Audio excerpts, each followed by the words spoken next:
అండి అందరికీ ఈరోజు అయితే పాలకూర పప్పు. ఎప్పుడైనా ఆకుకూరలు మాత్రం ఖచ్చితంగా ఉప్పు నీటిలో వేసి కడిగిన తర్వాతనే ఎంత పని ఉన్నా కూడా వేరే పని చూసుకోండి.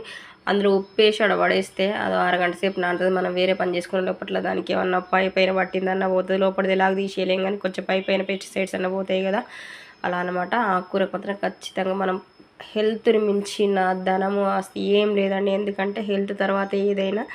అందుకోసం అయితే ఖచ్చితంగా కొన్ని కొన్ని పాటించాలి. మనం చేయగలిగినవి పాటించాలి, చేయలేని ఎలాగో చేయలేం కాబట్టి.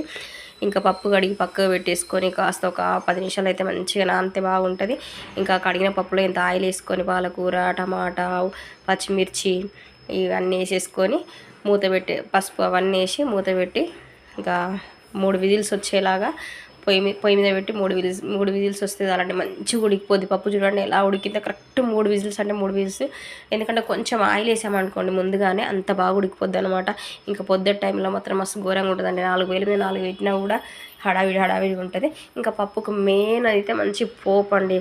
ఇంకా ఆయిల్ వేసేసుకొని ఆవాలు, జీలకర్ర, ఎండుమిర్చి, క్రష్ చేసుకుంటా వెల్లుల్లి అన్నీ వేసుకొని పోపు పెట్టేసుకొని ఒక 2 నిమ్మకాయలు పాలకూర పప్పులో వండుకుంటే ఉంటుంది సామిరంగా. చాలా అంటే చాలా బాగుంటుంది. ఒక్కసారి ట్రై చేయండి.